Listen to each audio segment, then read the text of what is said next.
성경학교 12번째 시간 창세기 9번째입니다.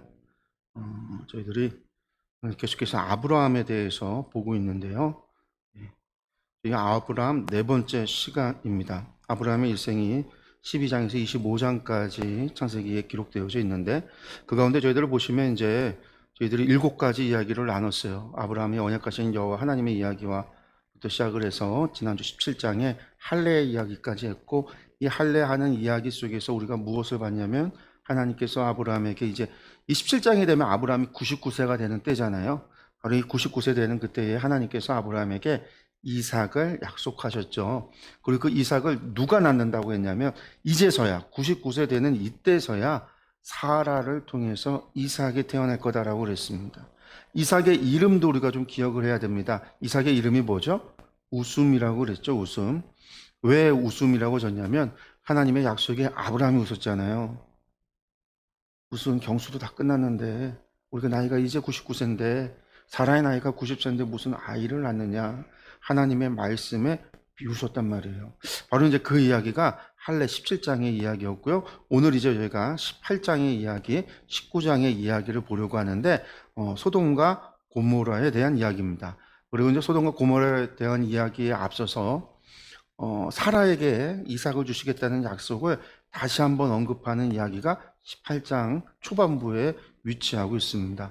어떻게 보면 할례 이야기에서 이어지는 거지만 이때는 다시금 하나님께서 아브라함을 찾아오셔서 말씀하시고 이어서 소돔과 고모라를 심판하러 가는 이야기가 연결이 되기 때문에 이 18장, 19장으로 합쳐놨어요. 그리고 저희들이 이제 이 8번째 소돔과 고모라에 대한 이야기를 보는데 이 부분을 조금 더 자세하게 좀 나눠본다면 저렇게 6가지로 나눌 수 있습니다.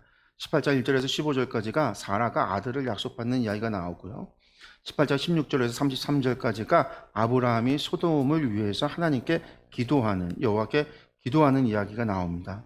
그런데 19장에서 이제 소돔의 이야기가 본격적으로 시작이 되는데 소돔의 죄악이 1절에서 11절까지 사이에서 우리가 확인해 볼 수가 있고 19장 12절에서 22절에 이제 롯이 소돔을 떠나는 이야기, 그리고 이제 23절에서 29절이 소돔과 고모라가 멸망하는 이야기, 그리고 이제 30장에 38절이 모압과 암몬 자손의 조상, 그 이야기가 진행이 됩니다. 우리가 이제 먼저 보기에 사라가 아들을 받는 약속을 받는 18장 1절에서 15절의 말씀이에요. 우리 말씀 같이 읽겠습니다. 여호와께서 마므레의 상수리 나무들이 있는 곳에서 아브라함에게 나타나시니라. 날이 뜨거울 때에 그가 장막문에 앉아 있다가 눈을 들어본즉 사람 셋이 맞은편에 서 있는지라. 그가 그들을 보자 곧 장막문에서 달려나가 영접하며 몸을 땅에 굽혀, 이렇게 시작을 합니다. 그리고 먼저 보시면 마므레 상수리 나무들이라는 얘기가 나오는데 이게 앞서에서도 이야기 봤어요. 아브라함이 이제 롯이 북부 연합군에 의해서 포로로 잡혀갔을 때 그 이야기를 시작하면서 아브라함이 마므레의 상수리 나무에 있는 그곳에 정착을 했다라는 이야기를 해요. 그럼 마므레 상수리 나무들이 어디 있느냐라고 한다면 바로 여기 헤브론입니다. 헤브론. 이 마므레라고 하는 거는 원래 사람 이름이거든요. 마므레 상수리 나무들이라는 말은 이 마므리가 심은 상수리 나무라는 거예요.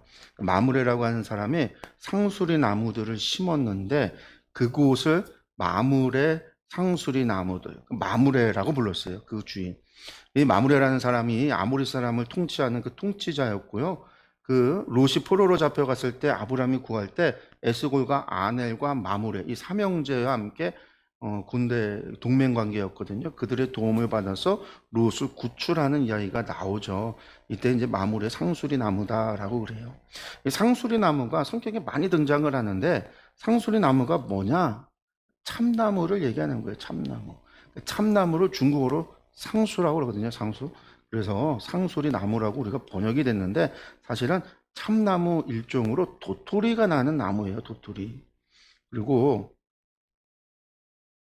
이제 원래는 이제 테레빈 나무, 이스라엘에서는 테레빈 나무라고 부르죠. 여기 보시면 이런 나무입니다. 크게 자랄 때는 저렇게 엄청 크게 자라요.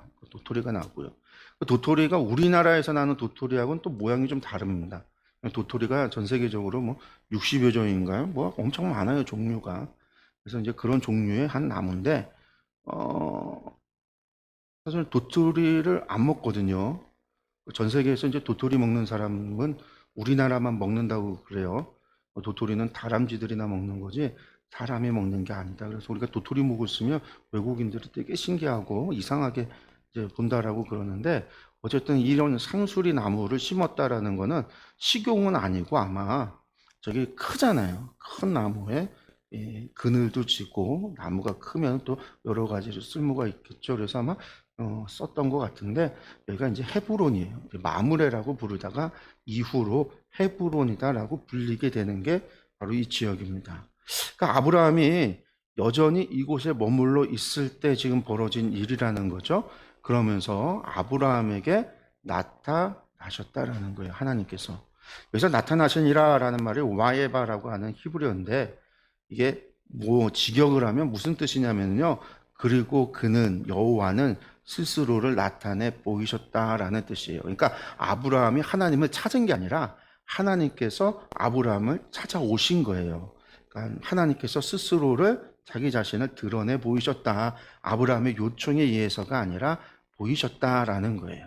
근데 그때가 언제냐면 눈을 들어본즉 이게 사람 셋이 맞은편에 서 있는지라 아브라함이 장막문 앞에 앉아 있을 때라는 건데, 날이 뜨거울 때, 이게 정오 때라는 건데, 이스라엘에서 정오는 오전 일을 끝나고 정오에는 쉬는 때거든요. 그 쉬는 타임에 장막문에 아브라함이 지금 앉아 있는데, 이 눈을 들어본 적이라는 게 이제 학자들 사이에 히브리 언어를 이렇게 살펴보니까 놀람, 감탄사가 들어있는 걸 보니까 아마 졸고 있었던 것 같고, 졸다가 갑자기 눈을 들어보니까 사람 셋이 앞에 있어서 깜짝 놀랐던 그런 상황인 것 같다라고 이야기를 해요. 그러면서 아브라함이 그 사람들에게 영접을 합니다. 여기 제가 이제 붉은색이 아니라 파란색으로 표시한 거는 18장, 19장을 읽어 나갈 때 우리가 좀 주의 깊게 봐야 되는 거예요. 지금 일단 아브라함 눈앞에 누가 있어요? 사람처럼 보이는 세 분이 있는 거예요. 세 분이. 이 세 분이 누군지는 계속해서 보겠습니다. 그러니까 또 이어서 계속 말씀 보겠습니다. 이르되 내 주여 내가 주께 은혜를 입었사오면 원하건대 종을 지나가지 마시옵고 물을 조금 가져오게 하사 당신들의 발을 씻으시고 나무 아래에서 쉬소서. 내가 떡을 조금 가져오리니 당신들의 마음을 상쾌하게 하신 후에 지나가소서. 당신들이 종에게 오셨음이니이다. 그들이 이르되 내 말대로 그리하라. 잠결에 번쩍 이제 눈을 뜨고 세 분을 영접을 하고 있는 모습이죠. 이게 당시 그 지역의 풍습이, 나그네들 된 사람들을 대접해주는 유목민들이, 그래서 나그네들을 대접을 잘 해요. 자신들도 나그네 되기 때문에.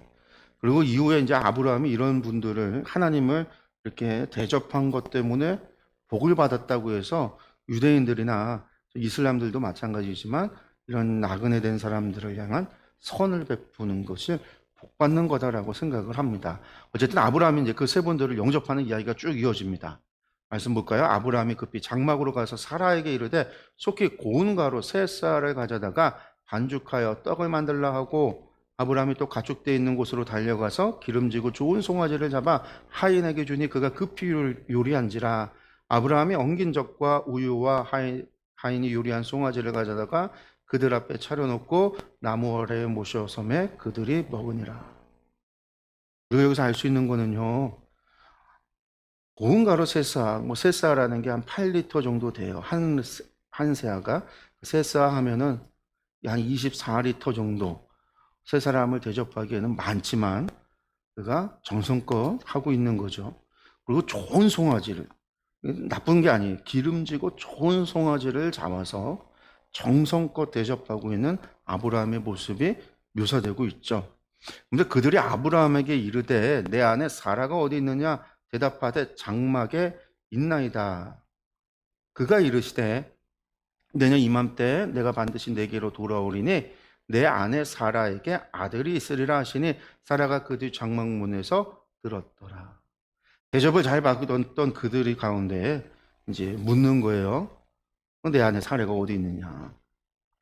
대접을 했는데 네 아내 사라가 어디 있느냐. 그랬더니 이제 장막에 있다. 흠사하는 얘기가 내 아내 사라에게 아들이 언제 있다고요? 내년 이맘때쯤에 있겠다. 이 17장에서 이미 약속하신 거거든요. 다시 한번 찾아오셔서 다시 한번 말씀하고 계세요. 이때 사라가 그 장막 문에서 들었어요. 그 이야기를 들었어요. 사라의 반응이 뭐냐면 아브람과 사라는 나이가 많아 늙었고 이미 99세, 90세가 됐단 말이에요. 사라에게는 여성의 생리가 끊어졌어요. 경수가 끝났어요. 더 이상 아이를 생산해낼 방법이 없죠. 사실은 그 이전에 생리가 끝나기 전에도 생리를 할 때도 아이를 낳지 못하는 몸이었단 말이에요. 그러니까 사라가 속으로 어떻게 해요? 웃었다라는 거예요. 왓츠하크. 이게 이제 차크 웃다라는 말이죠. 이게 17장에서 아브라함도 하나님 말씀 듣고 웃었단 말이에요. 똑같이 웃었어. 차크. 사라도 웃었어요. 어떻게 웃어요? 내가 노쇠했고 내 주인도 늙었는데 내게 무슨 즐거움이 있겠느냐. 비웃은 거예요. 하나님 말씀을 못 믿는 거죠.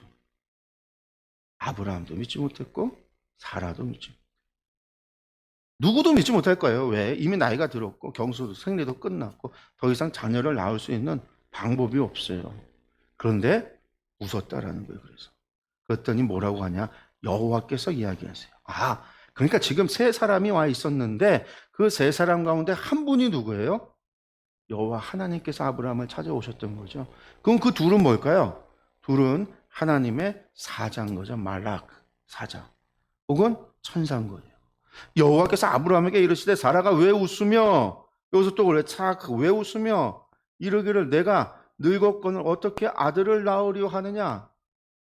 여호와께서요 장막 바깥에서요 다른 장막에서요 있는 사라가 그 이야기를 듣고 웃는 것을 알았을 뿐만 아니라 사라가 속으로 생각하는 것도 전부 알고 있는 거죠. 그러면서 14절에 여호와께 능하지 못한 일이 있겠느냐. 이게 하이팔레 메히와 따바르라고 하는데요. 한마디로 말해서 파라는 게 의문사예요. 파. 그래서 파라가 하이팔레 의문사 팔라 기이하다 어렵다 어려운 게 있겠느냐 이상한 일이 있겠느냐 뭐 이런 얘기예요. 이거 지역하면 뭐냐면 어떤 일이 여호와께 경이로울 수 있겠느냐 어떤 일이 하나님께 어려운 게 있을 수 있겠느냐 어떤 게 하나님 앞에 이상한 일이 기적이라고 불릴 수 있는 일이 있을까 그런 뜻이에요. 그러니까 인간에게는 그것이 기적이라 생각할 수 있지만 하나님께는 그저 평범한 일이다라는 거죠. 생리가 끝났어도 나이가 들었어도요 생산하지 못하는 그런 상황이 처해 있어도요 하나님께는 그것이 전혀 기이한 일이 아니다. 사람에게는 이적이고 사람에게는 놀랄 일이고 사람에게 들으면요 비웃을 일일지 몰라도 웃음이 나올 수 있는 그런 황당한 일일 수 있을지 몰라도 하나님께서는 하나님께는 그것이 결코 기이한 일도 아니고 어려운 일도 아니다라는 거예요. 그냥 그저 평범할 뿐이다. 그렇죠. 우리가 그래서 하나님을 뭐라고 부르죠? 전능한 하나님, 전능하신 분이다라고 하는 거죠. 말씀으로 세상을 창조하신 하나님께 능치 못할 일이 있겠습니까? 여호와께 능하지 못할 일이 있겠느냐? 기한이 이를 때에 내가 내게로 돌아오리니 사라에게 아들이 있으리라. 여러분들 12장에서 하나님께서 아브라함에게 복의 근원이 되겠다라는 약속을 하시고 나서요. 18장 99세가 돼서야 사라에게 아들을 준다라는 약속을 하는 거예요. 그 전까지 17장, 18장 와서 99세가 돼서야 사라에게 아들을 준다는 약속을 하는 거예요. 그 이전에는요. 이 땅, 동서남북 네가 바라보는 땅을 주겠다. 너에게서 별과 같은 자손을 주겠다. 근데 그 자손이 누구에게 산다는 얘기 안 하셨단 말이죠. 네 몸에서 난 씨가 너의 자손이다. 하나님께서 처음부터 다 사라에게 얘기한 게 아니라 점진적으로 이제는 인간적인 방법으로 자연의 법칙으로는 도저히 이루어질 수 없는 그러한 상황과 지경에 이르렀을 때 하나님께서 왜 이런 일을 하실까라는 거예요. 여러분들 왜 이런 일을 할까요? 그리고 이 이야기를 광야 생활을 하는 이스라엘 백성, 지금 광야에 나와 있는 이스라엘 백성, 이집트에서 오래도록 살다가 나온 그들에게 아브라함이 이것을 낭독해주고, 이것을 이야기해주고, 이것을 전달해줄 때 어떤 의도를 가지고 있었을까요?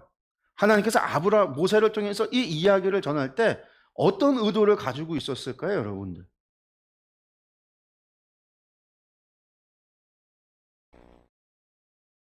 우리는 이 이야기를 오늘의 우리의 관점으로 읽어서는 안 돼요, 성경을요.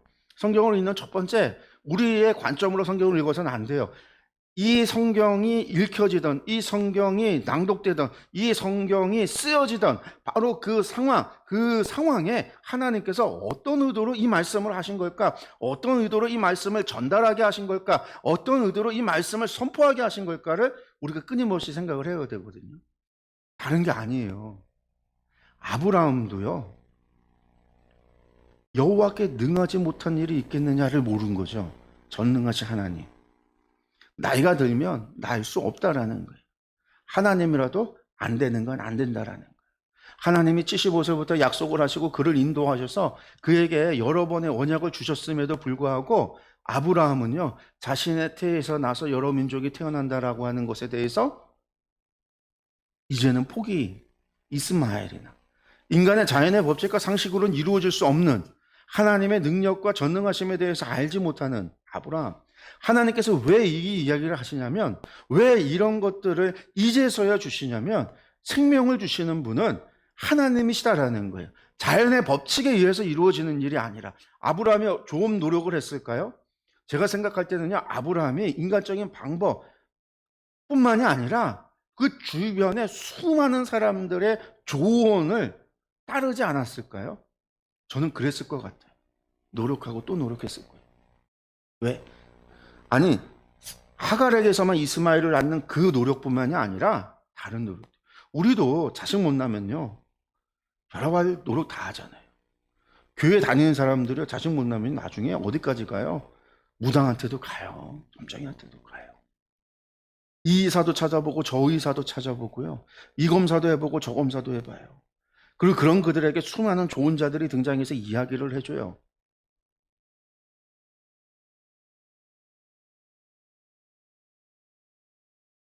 하나님께서 아브라함의 일생을 통해서 여러 가지 사건과 사건 속에서 언약을 주시고 그를 인도하시고 이적과 기사를 이루어질 때마다 중요한 건 뭐냐면 아브라함이 여호와가 하나님이 누구신지를 알아가는 거죠.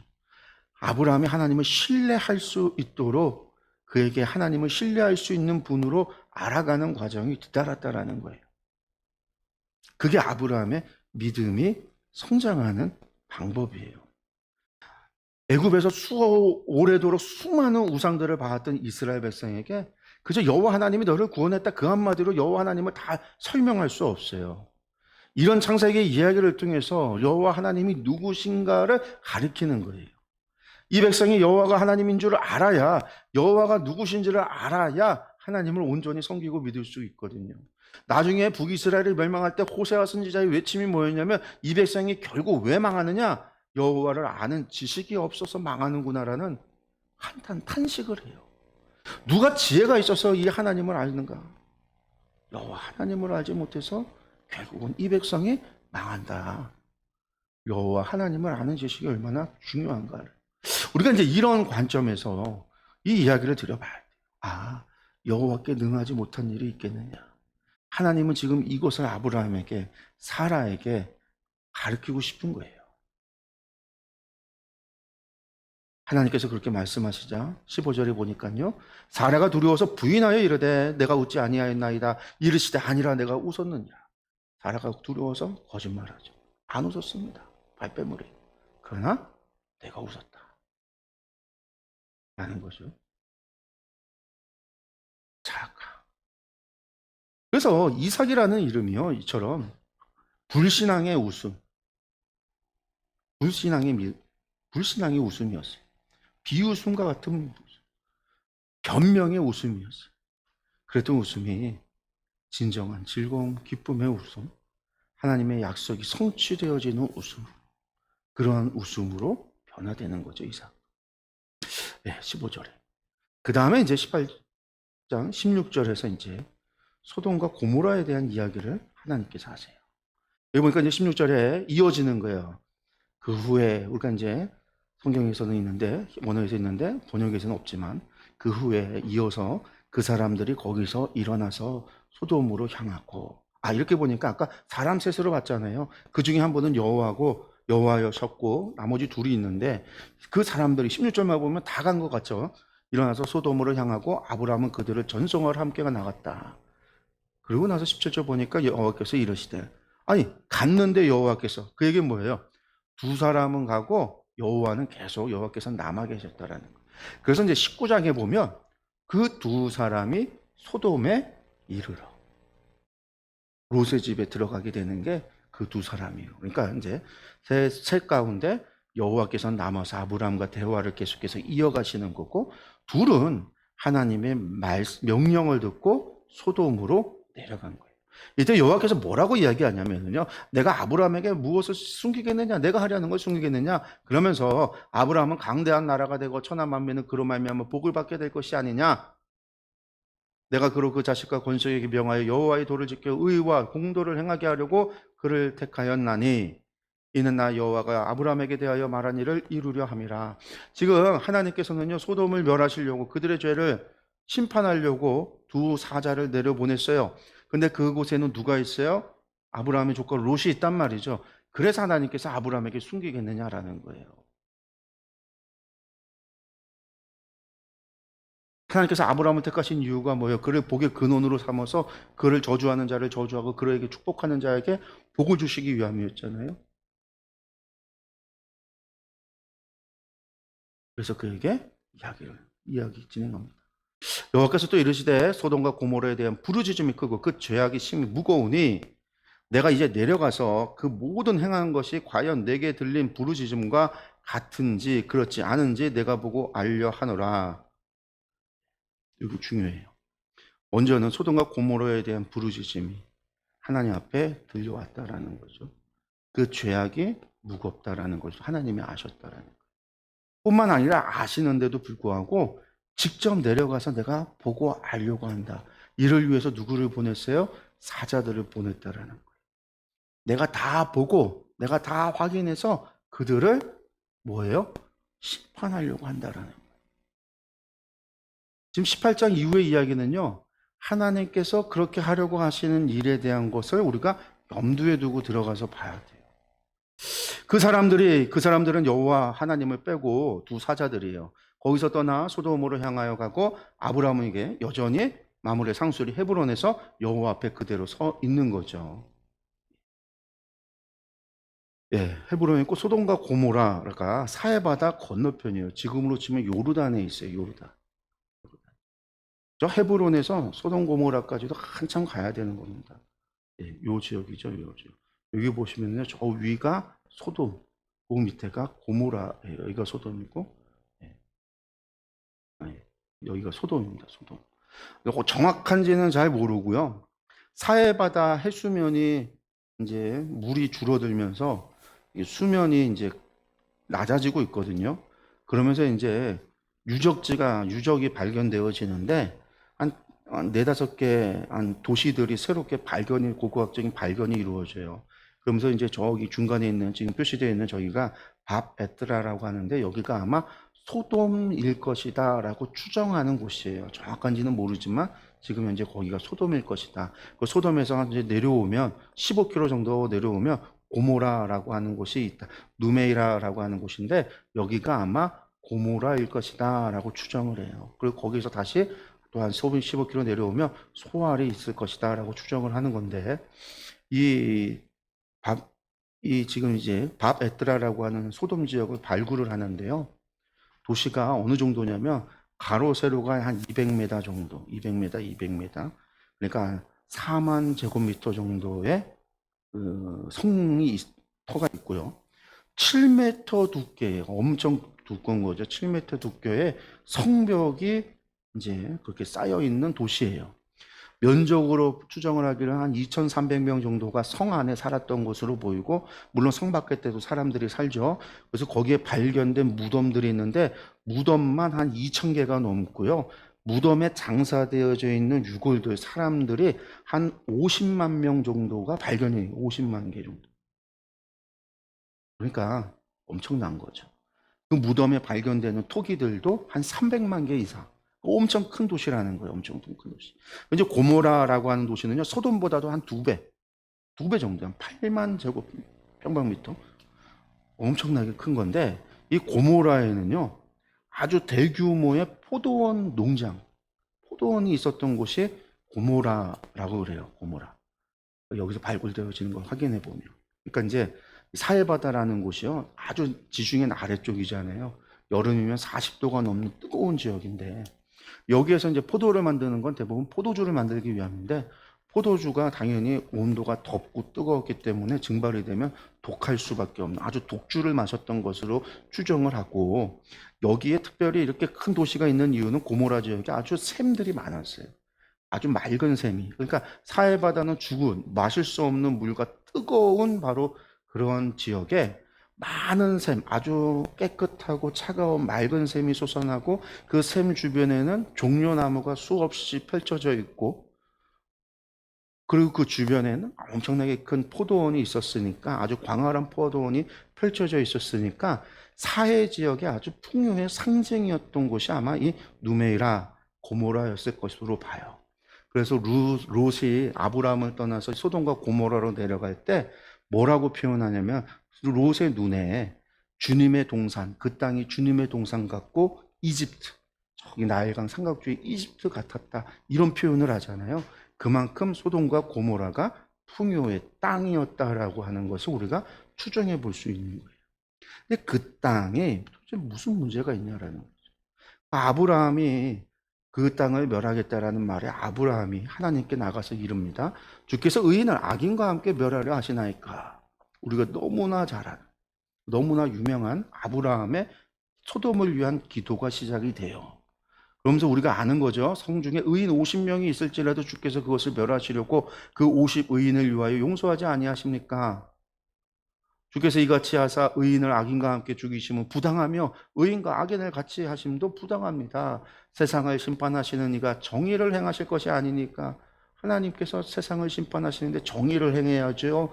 왜 50명이 만약 있으면 그 의인 50명을 악인과 함께 멸할 겁니까? 이게 하나님 앞에 조금 도발을 하는 거죠. 그런데 하나님께서 말합니다. 말씀하시죠. 의인 50명 찾으면, 왜 아까 가서 보신다고 그랬잖아요. 실제로 맞는지, 그 죄악이 내게 들려온 대로 맞는지 내가 보겠다. 말라 그 천사들을 보내서, 사자들을 보내서 보겠다, 확인하겠다, 다 직접 챙기겠다라고 말씀하셨어요. 그러니까 찾으면 용서하겠다라고 그래요. 그러니까 아브라함이 만족하냐면 아니죠. 그 다음에 어떻게 하죠? 50명 가운데 5명이 부족하다면, 그러니까 45명을 찾으면 멸하지 아니하리라. 45명이면 그래도 멸하시겠습니까? 그러는 거예요. 그러니까 하나님께서 뭐라고 하냐면 45명 찾으면 멸하지 않겠다. 아브라함이 또 이야기해요. 40명 찾으시면 어찌합니까? 그러니까 하나님이 40명 찾아도 내가 멸하지 않겠다. 아브라함이 다시 이야기하죠. 30명 찾으면 그리하지 아니하시. 30명 찾으면 어찌합니까? 그러니까 하나님께서 30명 찾으면 내가 멸망하지 않을게. 그러니까 여기서 멈추지 않아요. 아브라함이 다시 이야기합니다. 20명 찾으면 또 어떻게 하실 거예요? 20명 찾아도 멸하지 않게. 마지막으로 10명 찾으면 어떻게 하십니까? 하나님 뭐라고 그러세요? 10명으로 말미암아 멸하지 아니하리라. 여러분들 50명, 45명, 40명, 30명, 20명, 10명, 5번에 걸쳐서 아브라함이 하나님 앞에 빌었고요. 하나님께서 그 말씀에 그래 내가 찾으면 안 멸할 거야. 찾으면 안 멸할 거야. 찾으면 안 멸할 거야. 이야기를 하세요. 여호와께서 아브라함과 이 말씀을 마치시고요, 가세요. 하나님은 올라가시는 거죠. 아브라함도 자기 곳으로 돌아가요. 사람들이요, 아브라함의 이 기도를 중보기도라는 이야기로 많이 이야기해요. 근데 여러분들, 아브라함이 중보기도한 게 아니에요, 이거는요. 물론 아브라함이 소돔과 고모라를 위해서 또 그 마음에는요, 조카 롯에 대한 마음이 있었기 때문에 하나님 앞에 빌었겠죠, 이렇게 간절하게. 그렇지만 중보기도가 아니에요. 아브라함의 기도가 옳다라고 한다면요, 여기는 아주 크나큰 문제가 발생하죠. 그건 뭐냐면 하나님이 뭐 할 수 있다라는 거예요. 의인을 악인과 함께 심판하실 수 있다라는 거예요. 하나님 그거 안 됩니다. 아브라함은 그 얘기를 하는데, 아브라함의 중보기도가 그거면요, 하나님께서 지금 아브라함의 이야기를 들어주시는 거는요, 아, 내가 그런 실수할 수 있어. 그래, 아브라함아. 그래, 내가 바꿔줄게. 지금 그걸 이야기하고 표현하는 게 아니에요. 하나님은 지금 아브라함이 하나님께 능하지 못함이 있음을, 능하지 못하는 게 아무것도 없음을 알기를 원한다고 그랬잖아요. 아브라함이 하나님이 누구시고 여호와가 어떤 분이신지를 알기를 원하는 거예요. 하나님께 능하지 못한 것이 없을 뿐만 아니라 하나님께서 또한 세상을 심판하고 세상을 심판하기 위하여 정의를 행하신다라고 하는 하나님의 심판이 공의하심이라고 하는 것, 하나님께서 세상에 의인과 악인도 하나 구별하지 못하는 그런 분이 아니라는 것, 하나님 바로 그것을 아브라함에게 알게 하는 거예요. 하나님의 행하시는 모든 일은 공의롭다라는 것, 정의롭다라는 것, 하나님께서 행하시는 모든 일은 전지하심과 공의로우심과 그 전능하신 가운데 이루어지는 일들이라는 사실을 아브라함이 알기를 원하는 거예요.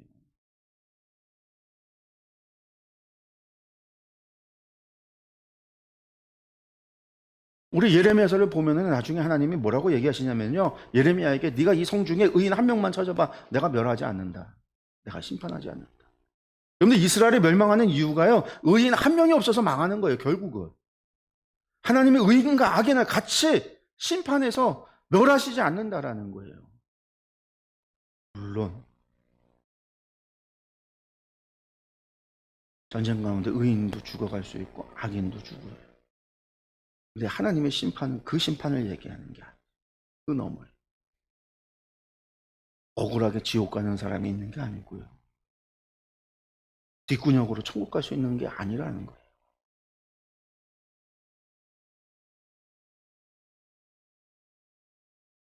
뿐만 아니라 우리 하나님은요, 아브라함이 이야기하는 걸 계속해서 들어주잖아요.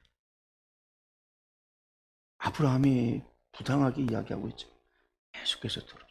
그래, 내가 들어줄게. 내가 그렇게 들어줄게. 우리 하나님 그런 분이시다라는 거예요. 나중엔 아브라함 때문에 라는 거죠. 아브라함 때문에 롯을. 아브라함 때문에. 그게 19장의 이야기. 네, 19장에 가면은요, 이제 소돔과 고모라에 대한 이야기가 나요.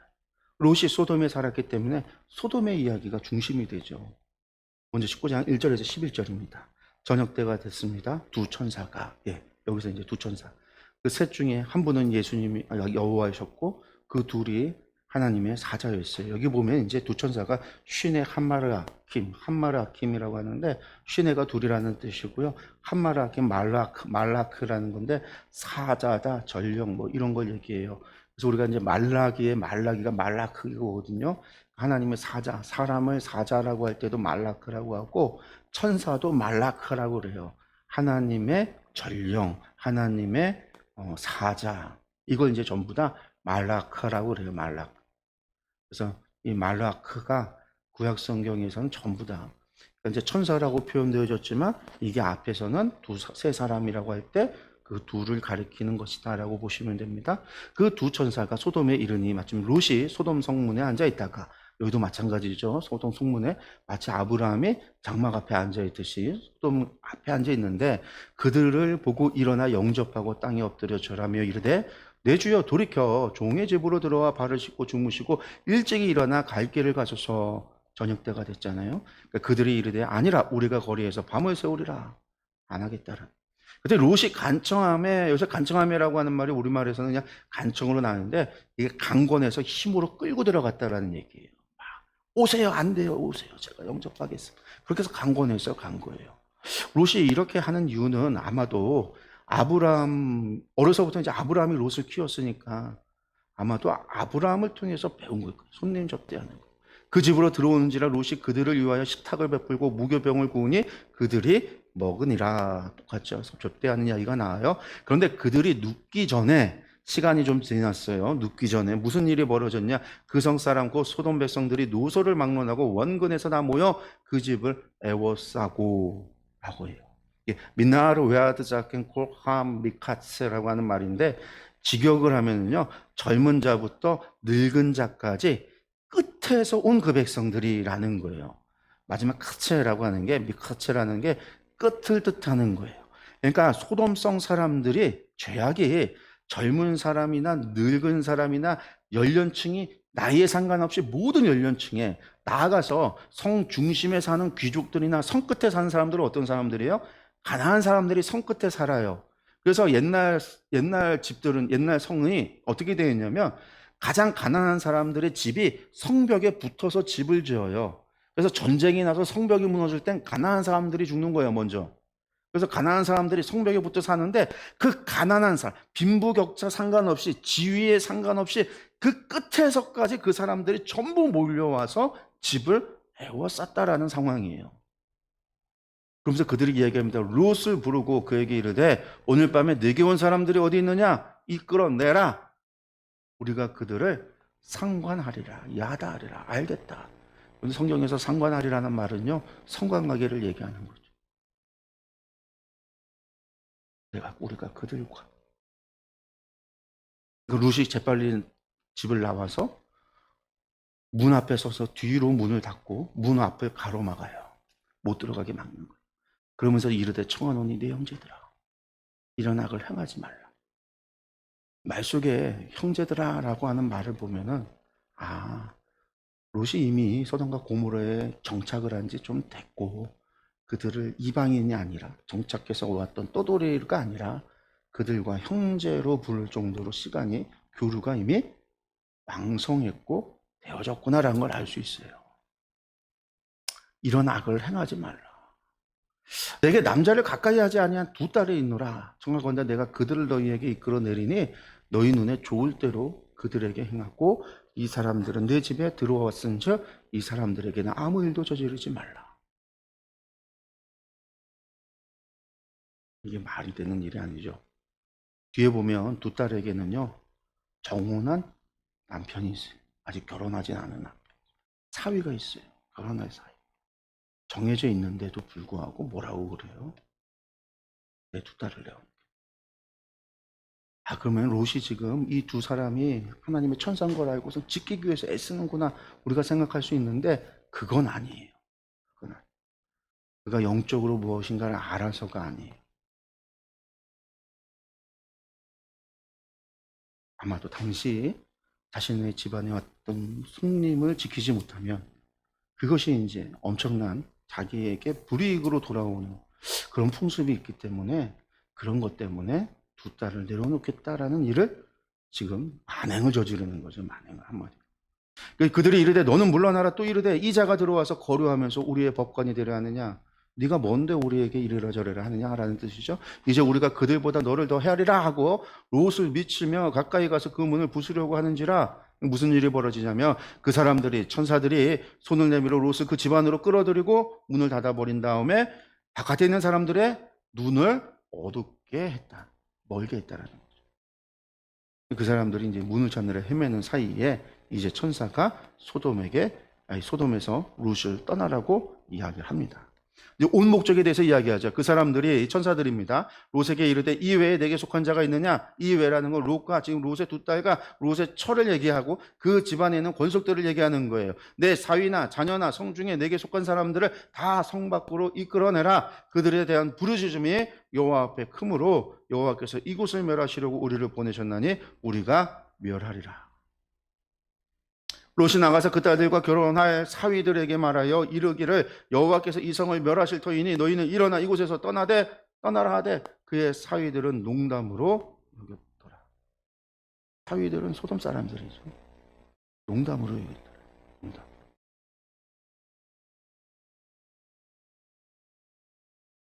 동뜰 때 지금 한밤이 지났어요. 동뜰 때 천사가 롯을 재촉해서 이르되 일어나 여기 있는 내 아내와 두 딸을 이끌어 빨리 이 성 중에서 떠나가라 라고 그러죠. 그러니까 롯이 지체하면 그 사람들은 롯의 손과 또 지체하고 민그적 거리는 거예요. 그러니까 롯이 지금 여전히 지금 상황이 어떤 상황인지 제대로 된 인식을 하지 못하고 있어요.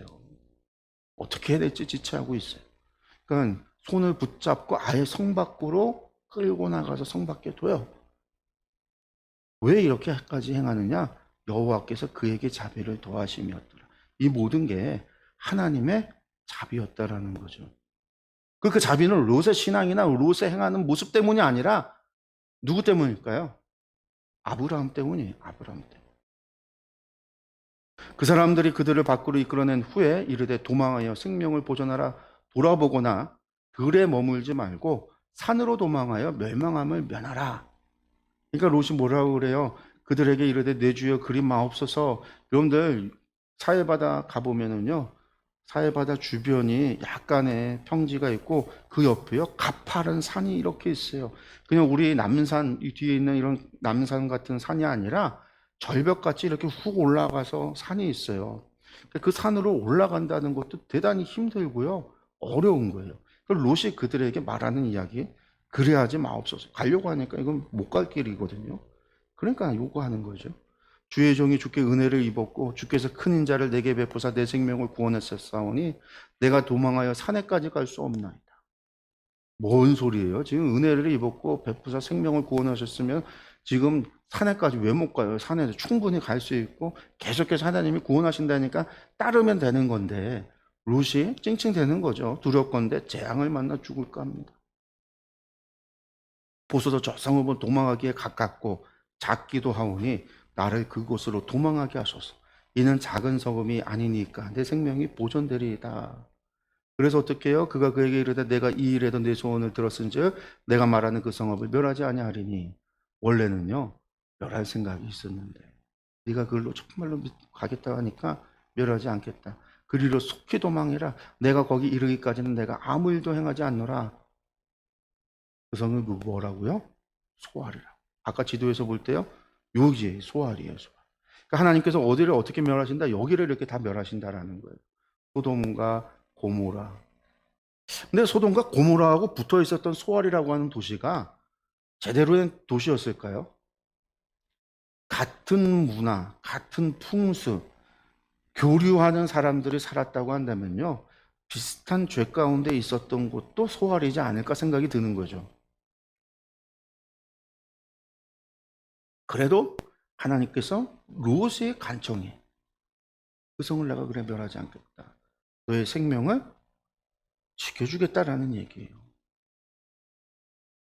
23절에서 29절에 이제 소돔과 고모라가 멸망합니다. 롯이 소알에 들어갈 때 해가 돋았다. 지금 이제 해 뜰 때가 돼서 해가 돋았다. 그러니까 새벽에서 이제 막 이제 피신해서 소알에 들어가니까 해가 떴는데 해가 뜨자마자 무슨 일이 벌어지냐? 하늘에서 하나님께서 유황과 불을 소돔과 고모라에 비같이 내리세요. 여호와께로부터 하늘에서 하나님께서 하셨다라는 거예요. 그 성들과 온 들과 성에 거주하는 모든 백성과 땅에 난 모든 것을 다 엎어서 멸하셨다. 유황을 비같이 내려서 그 모든 걸 유황으로 덮어버렸다라는 거예요. 근데 롯의 아내가 뒤를 돌아보았으므로 소금 기둥이 되었더라. 뒤돌아보지 말라고 했는데 결국 뒤돌아봤다라는 거예요. 이거는 요르단 쪽에 있는 게 아니라 이스라엘 쪽에 있는 소금산입니다. 소금산. 지금 이제 크기가 잘 모르시겠죠. 저게 앞에 있는 바위가 여기 있는 바위가 사람 키보다 큰 거예요. 그러니까 저게 얼마나 크겠어요. 근데 저게 전체가 소금으로 된 산이에요. 소금산.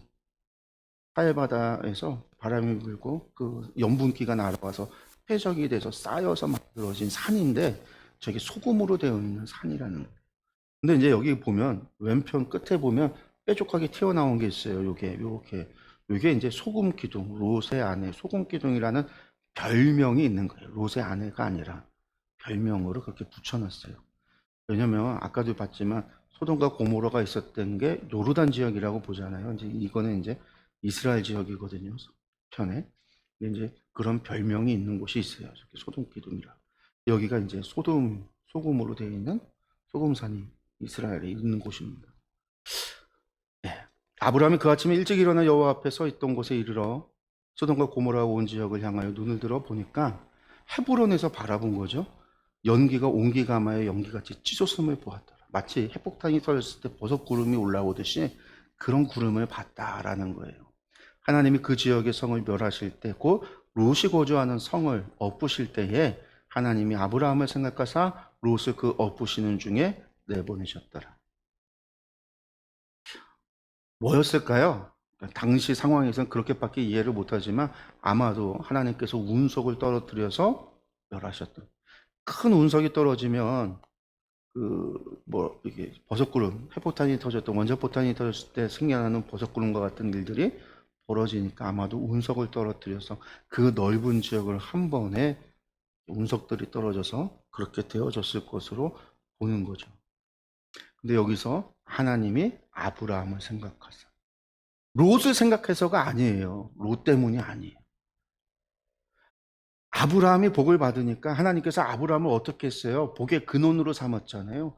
하나님께서 아브라함을 복의 근원으로 삼아서 그를 저주하는 자에게 저주하고 그를 축복하는 자에게 복을 주신다고. 아브라함 때문에 롯이 복을 받는 거예요. 아브라함 때문에 롯이 이 소돔과 고모라의 심판 가운데 생명의 구함을 얻은 거예요. 롯이 잘해서가 아니라, 롯이 잘 믿어서가 아니라 아브라함 때문이라는 거죠. 하나님께서는 우리를 아브라함의 자녀로, 이 교회를 오늘날 하나님의 나라로, 백성으로 우리를 삼았었을 때는요, 우리를 복의 근원으로 삼으시겠다라는 거는요, 우리를 통해서 우리 때문에 복 받는 사람들이 나올 수 있도록, 구함을 받고 생명의 구함을 받는 사람들이 나올 수 있도록, 그렇게 이 땅의 모든 사람이 구함을 받고 하나님의 백성이 되기를 원하시는 하나님의 뜻이 있다라는 거예요.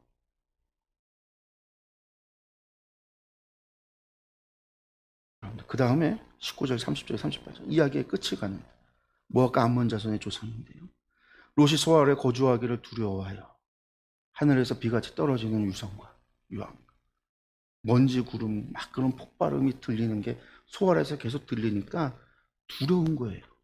거기서 멸하지 않겠다라고 했지만 하나님 말씀을 못 믿는 거예요. 롯의 신앙이 그런 신앙인 거예요. 거기도 두려우니까 소알에서 나와서 이제 산에 올라가 거주하되, 라는 말은요, 거기 가서 숨었다가 아니라 거기 들어가서 숨은 지 시간이 가는 거예요. 거기에 계속 숨어서 그 두 딸과 함께 굴에 거주하였더니 큰딸이 작은딸에게 이르되 우리 아버지는 늙으셨고 온 세상의 도리를 따라 우리의 배필될 사람이 이 땅에 없으니 우리가 우리 아버지에게 술을 마시게 하고 동침하여 우리 아버지로 말미암아 후손을 이어가자. 아마 이 두 딸도 아버지와 함께 봤겠죠. 그 엄청난 심판의 현장, 불바다가 되고 뒤집어 엎어지고 그 위에 그런 모습들을 산 위에서도 봤을 거예요. 마치 세상에 종말이 온 것 같은 두려움. 근데 여러분들 생각을 하셔야죠. 하나님께서 뭐라고 그랬어요? 롯에게도 이야기했잖아요. 소돔과 고모라를 멸하신다. 소알은 멸하지 않겠다.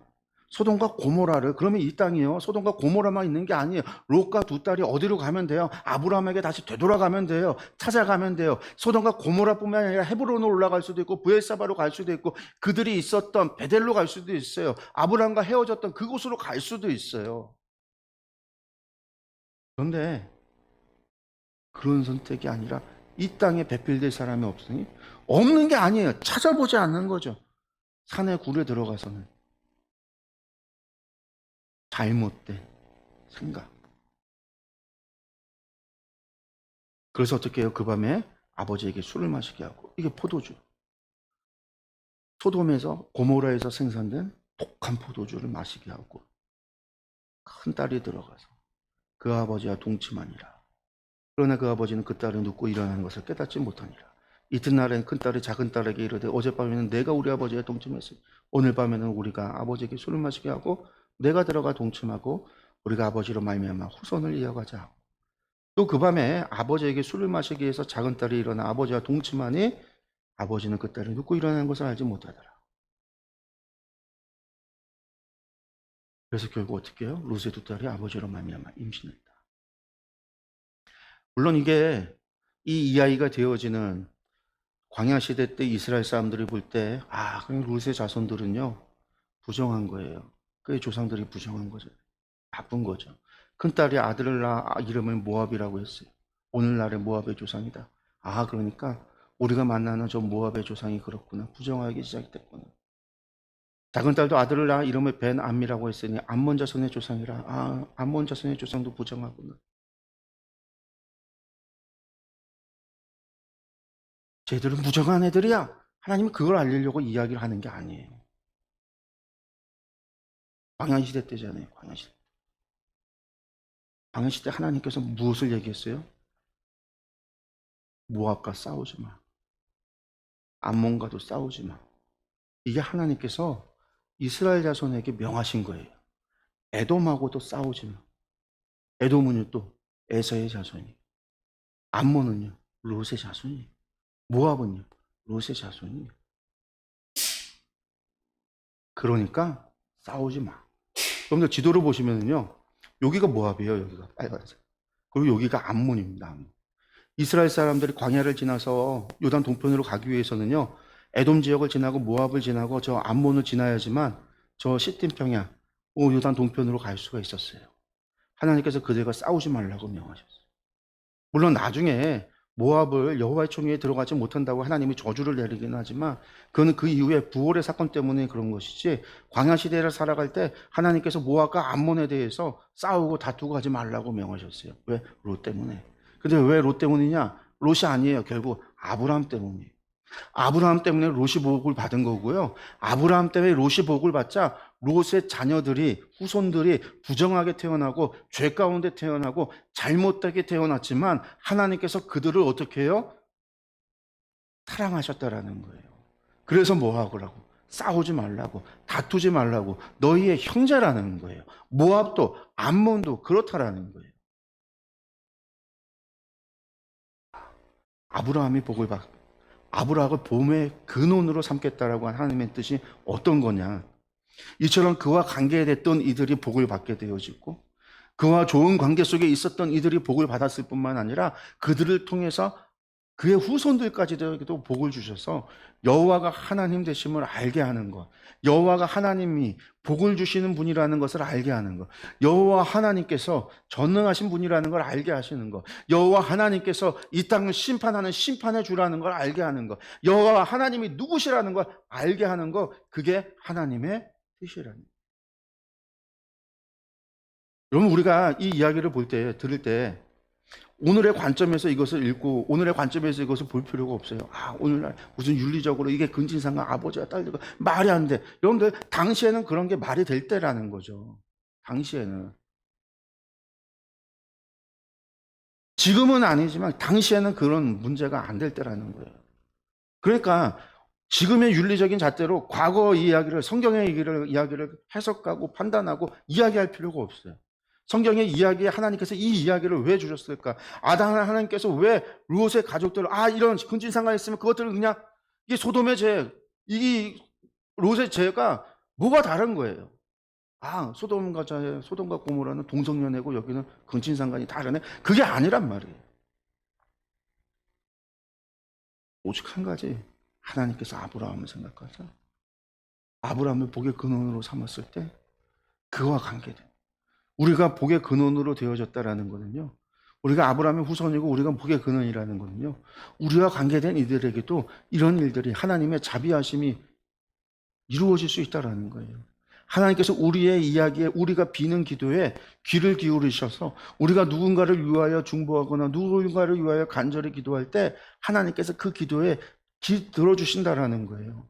우리로 인해서 다른 누군가가 복을 받고 생명의 살림을 얻을 수 있는 그런 일들이 벌어질 수 있다라는 거예요. 하나님께서는 그렇게 원하신다라는 거예요.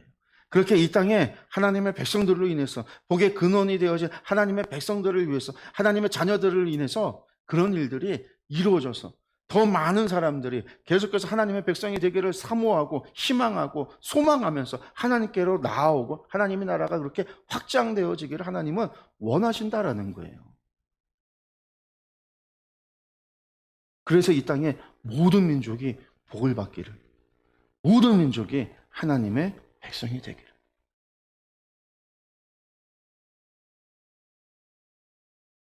네, 오늘 저희가 창세기 18장과 19장의 말씀을 봤습니다.